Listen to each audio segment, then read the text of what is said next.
Assalamualaikum warahmatullahi wabarakatuh. Selamat pagi dan salam sejahtera untuk kita semua. Harap para pendengar sekalian setia Radio Nina Bayan dimanapun Anda berada. Bertemu lagi dengan saya Dina di acara radio Sekolah Perempuan Nina Bayan di frekuensi 107,7 MHz. Apa kabar Ina Amangku, Polorenten semuanya? Semoga kita semua diberikan kesehatan yang dapat melakukan aktivitas seperti biasanya. Amin, amin ya robbal alamin. Kita kembali melakukan siaran yang tentunya bermanfaat bagi pendengar dimanapun Anda berada.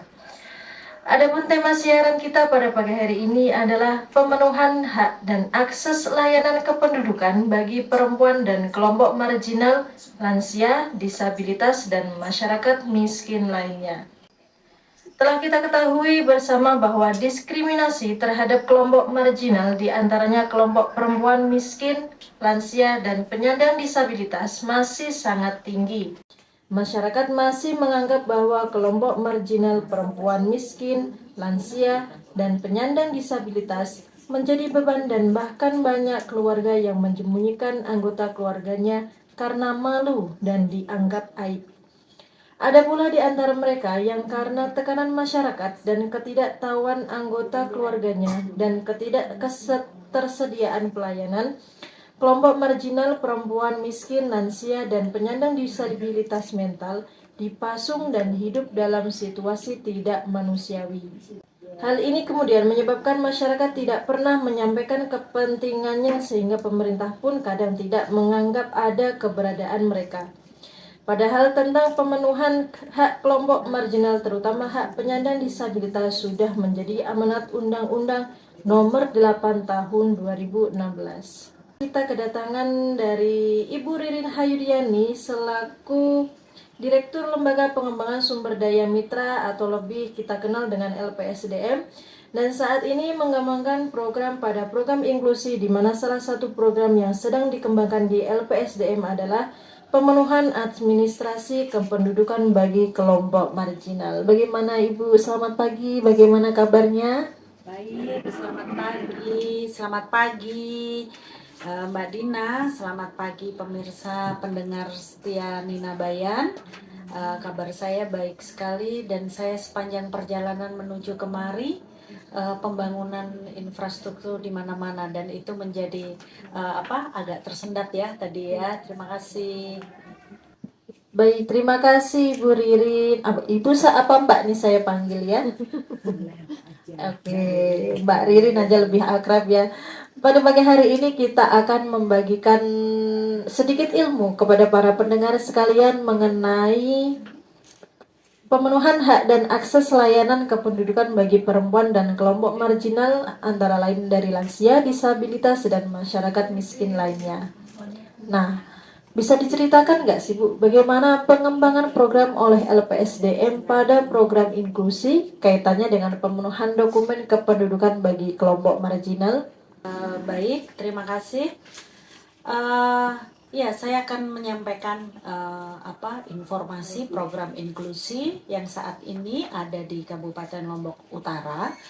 Program inklusi ini telah berjalan sejak akhir 2021 ya. Sekarang masuk ke tahun kedua 2023 di mana program inklusi ini bekerja di Nusa Tenggara Barat di 2 kabupaten, utamanya yaitu Kabupaten Lombok Utara dan Lombok Timur.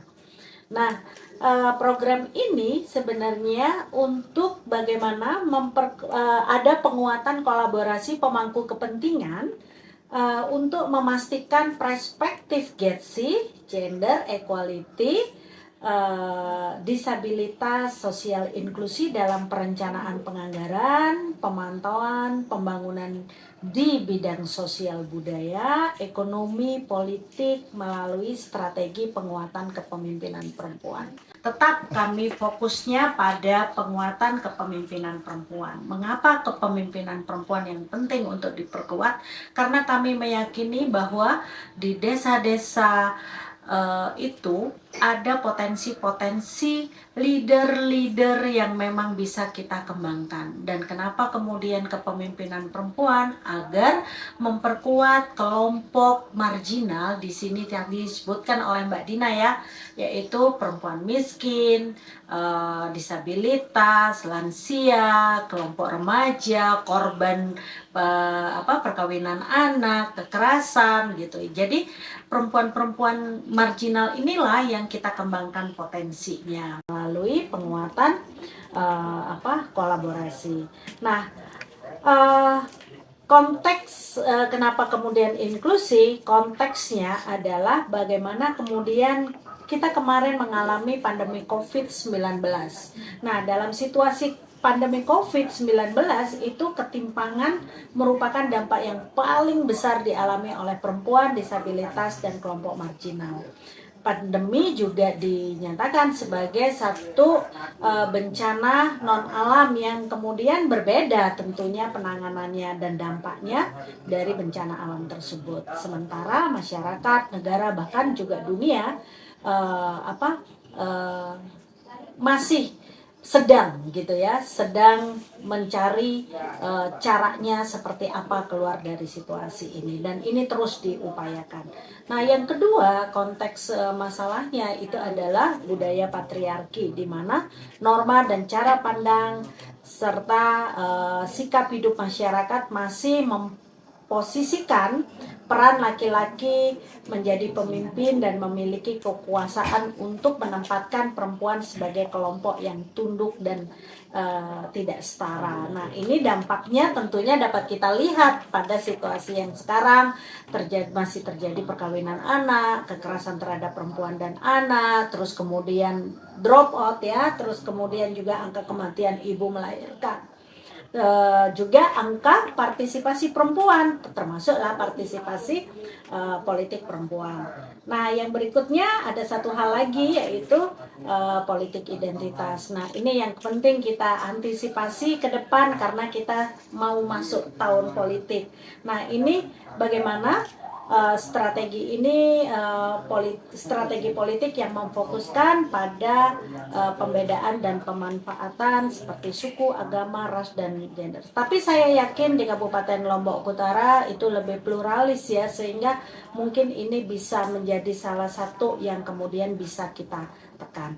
Nah, untuk isu-isu yang tadi ditanyakan gitu ya, program inklusi yang telah bekerja di Kabupaten Lombok Utara, itu ada 6 isu yang kami dorong, LPSDM dorong bekerja sama dengan Institut Kapal Perempuan di Jakarta. Itu ada 6 isu, yaitu yang pertama akses terhadap identitas hukum, yaitu yang kemudian kenapa kemudian kami waktu itu melakukan penandatanganan perjanjian kerjasama dengan Dukcapil gitu ya. Bagaimana mendorong kelompok marginal yang masih mengalami persoalan identitas hukum itu kemudian bisa diatasi bersama-sama. Misalnya perempuan yang sudah menikah, masih belum ada yang memiliki akte nikah, kartu keluarga terpisah, terus perempuan kepala keluarga masih minim kepemilikan akte cerainya, dan juga kartu identitas anak. Yang kedua, isunya yang didorong di dalam program inklusi adalah akses perlindungan sosial. Bagaimana memastikan masyarakat, terutama kelompok marginal, perempuan, disabilitas, dan kelompok marginal lainnya menjadi satu data yang kemudian ini belum bisa dikatakan responsif, gender dan inklusif. Yang ketiga, isunya adalah kekerasan berbasis gender, di mana di sini adalah kekerasan seksual, perkawinan anak, dan kekerasan berbasis gender lainnya. KDRT termasuk ya. Kemudian pemulihan ekonomi pasca pandemi COVID-19. Yang tadi kekerasan berbasis gender itu saya lupa, satu yang penting kita kawal adalah implementasi dari undang-undang tindak pidana kekerasan seksual. Yang terakhir itu adalah bagaimana mendorong memperkuat partisipasi dalam pengambilan keputusan terutama bagi kelompok marginal. Nah, ini yang UU TPKS tadi masuk di dalam konteks penegakan hukum karena kita sudah punya Undang-Undang PKDRT, Undang-Undang Perkawinan, terus Undang-Undang Tindak Pidana Kekerasan Seksual. Bagaimana implementasinya itu di Kabupaten Lombok Utara?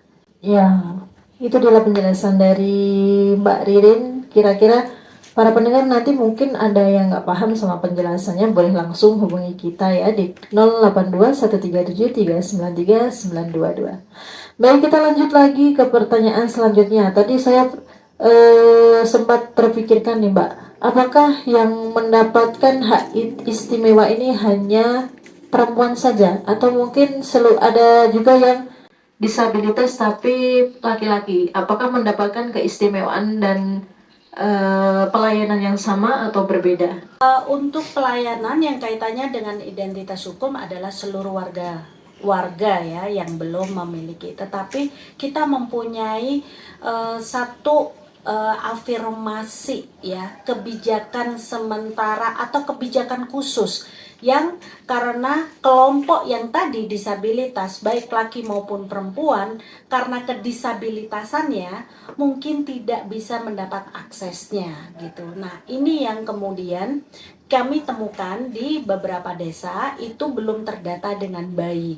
Oleh karena itu kami memperkuat lokal leader dengan kepemimpinan perempuan supaya bisa membantu gitu menemukan data, dan data itu yang kemudian kita bawa untuk kita koordinasikan dengan dinas yang terkait supaya gitu dengan melalui, kan kita sudah punya kerjasama nih dengan Dukcapil gitu, sehingga ini kita bisa saling merespon cepat gitu. Nah, apa yang kami temukan waktu itu, kami melakukan pendataan partisipatif gitu di salah satu desa, itu ditemukan sebanyak 105 disabilitas. Nah, 105 disabilitas itu laki dan perempuan, lansia dan juga ada yang masih muda gitu. Nah, oleh karena itu dengan kondisi ini 105 itu bukan bukan sedikit gitu. Satu aja juga bukan sedikit walaupun satu, karena prinsip kita gitu. No one left behind, tidak boleh ada orang satu pun, tidak boleh ada orang yang tertinggal di dalam pembangunan. Oleh karena itu, dalam konteks ini negara melalui pemerintah daerahnya, melalui leading sektornya, OPD terkait harus memberikan pelayanan kepada masyarakat. Nah, bagaimana 105 ini? Alhamdulillah sudah di follow up gitu. Nah, bagaimana dengan desa-desa yang lain gitu. Nah, mudah-mudahan sih dengan program inklusi ini bisa menjembatani dan mengatasi gap yang kemudian itu antara masyarakat, terutama kelompok marginal. Di sana ada perempuan, lansia, disabilitas, dan kelompok penyintas kekerasan maupun penyintas perkawinan anak yang memang penting untuk difasilitasi identitas hukumnya. Untuk pertanyaan selanjutnya ya Mbak Ririn, bagaimana pengalaman komunitas yang di samping di dalam persoalan dokumen kependudukan pada kelompok marginal? Bagaimana pengalamannya ketika LPSDM atau dinas terkait menemui hal yang sudah dijelaskan seperti tadi itu? Sangat responsif ya, sangat responsif, dan kami sangat mengapresiasi dan dengan kerja kolaborasi ini, karena salah satu tujuan dari program inklusi adalah bagaimana penguatan kolaborasi pemangku kepentingan, dan ini ditunjukkan dengan kerjasama itu, dan kerjasama itu bukan hanya hitam di atas putih, di atas kertas yang ditandatangani, tetapi kemudian di follow up. Dan itu sudah direspon dengan baik, yang kami mendapat update-nya, kami mendapat laporannya dari teman-teman lokal leader di sekolah perempuan itu.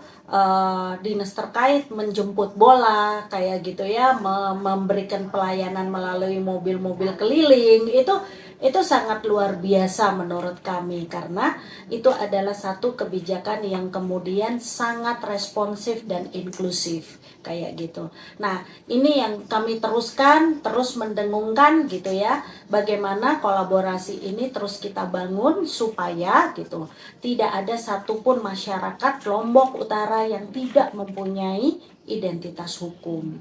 Baik, sampai sini sangat menarik sekali ya para pendengar sekalian materi kita. Nah, yang terakhir nih, ada nggak sih harapan terhadap pemenuhan hak dan layanan akses dokumen kependudukan pada pemerintah? Bagaimana harapan dari LPSDM sendiri untuk pemerintah, khususnya pemerintah Lombok Utara ya, dalam menangani atau memberikan pelayanan kepada eh, wanita disabilitas maupun laki-laki dan gender marginal lainnya? Kami sih sebenarnya tetap sesuai dengan program inklusi ini, penguatan pemangku kepentingan dalam kolaborasi yang cukup kuat, itu harapannya sudah dijalankan. Ada beberapa yang perlu saya sampaikan, karena ini penting sekali bagaimana kemudian bisa memastikan gitu kelompok di grassroots, akar rumput gitu ya, terutama kelompok marginal yang tersebut tadi itu mempunyai akses sehingga terpenuhi hak-haknya di dalam 7 prioritas yang kami sebutkan tadi gitu. 6 isu yang kita sebutkan tadi, mulai dari pemenuhan hak-hak tentang identitas hukumnya, kemudian jaminan sosialnya, bagaimana dia sudah terlindungi dan aman, terhindar dari kekerasan terhadap perempuan dan anak, KDRT kayak gitu. Terus bagaimana juga pemerintah daerah juga mengawal bersama-sama kami terkait dengan implementasi untuk penegakan hukum undang-undang yang sudah ada, seperti undang-undang perkawinan, undang-undang tindak pidana kekerasan seksual, undang-undang perlindungan kekerasan dalam rumah tangga gitu. Nah, ini harus bisa kita penuhi. Terus bagaimana kemudian juga mendorong, memperkuat kerja kolaborasi antara penyedia layanan, dalam hal ini pemerintah, bisa memberikan layanan yang berkualitas dan juga mudah untuk diakses oleh siapa saja, terutama pada kelompok yang marginal ini. Yang ketiga itu adalah bagaimana juga harapan kami pembuat kebijakan kunci benar-benar memahami masalah dan isu-isu yang ada di masyarakat, sehingga apa yang diputuskan, apa yang diputuskan melalui kebijakannya itu bisa berdampak dan dirasakan manfaatnya oleh masyarakat. Terakhir adalah bagaimana juga mempromosikan gitu ya perspektif Getsi, karena perspektif Getsi ini ada satu yang kemudian apa sih Getsi itu, apa bedanya sama gender gitu. Nah, ini yang kemudian penting untuk kita internalisasikan, integrasikan di dalam seluruh konteks pembangunan kita gitu. Mulai dari pemenuhan identitas hukum sampai yang tadi memperkuat partisipasi dalam pengambilan keputusan, mulai dari keluarga sampai keterlibatannya di dalam pembangunan. Mungkin itu ya apa yang kami ingin harapkan, bagaimana kemudian seluruh masyarakat gitu dapat menikmati manfaat dari pembangunan, karena kita tahu ada satu mandat Indonesia gitu ya, itu adalah pencapaian SDGs, No One Left Behind, pada 17 goal SDGs. Itu, terima kasih. Menarik sekali materi pada pagi hari ini, tapi berhubung waktu kita yang sudah habis, nanti kita akan sambung lagi dengan materi yang lainnya. Tapi jangan khawatir, mungkin para pendengar sekalian mau bertanya mengenai penyampaian yang sudah disampaikan oleh Mbak Ririn pada pagi hari ini, bisa langsung hubungi di call center kita di 082 137 393 922.